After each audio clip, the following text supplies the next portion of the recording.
Ako náhle nastúpil Matovič a vy ste sedel v tej vláde, čo ste urobili? Nejdem do histórie. Čo ste urobili? Zamrazili ste všetky príplatky.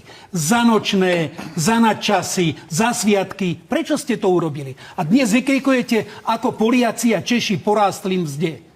Nechceli ste zvyšovať minimálnu mzdu, tuto ste to zamrazili. No logická vec, že nám niekde ušli. Preto prvé riešenia, ktoré sme prijali, minimálna mzda na 60%, čo sme od začiatku a čo je aj odporúčanie Medzinárodnej organizácie práce. To znamená, bol to úplne logicky. Za rok 25 sme sa zaviazali v rozpočte zabezpečiť deficit 4,72. Splnili sme na 4,45.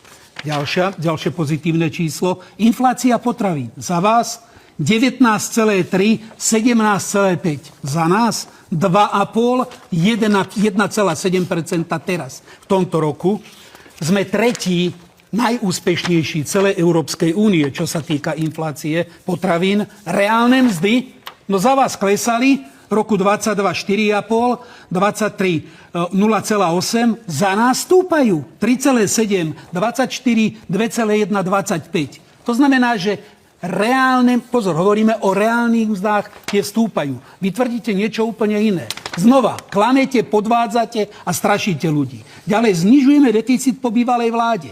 To je to, čo som predtým hovoril. Cez 2% je rozdiel medzi tým, čo vy a teraz čo my.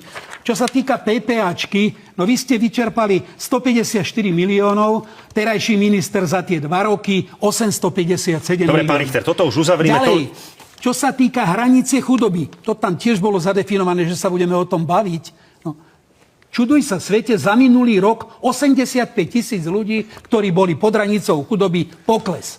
Pán predseda, ale veď vy ste mali možnosť. Veď ste sedeli v tej vláde a výsledok vášho pôsobenia vo vláde takto narastlo zadlženie, všetky ukazovatele, ktoré som teraz čítal, veď my sanujeme vaše hospodárenie v čase, keď ste boli vo vláde. Pokiaľ ste z nej neušli, lebo ste pochopili, že asi na to nemáte ako strana, ani ako kapacity, ktoré ste tam nasadili, aby ste jednoducho v tej vláde pôsobili. Je to vaše dielo.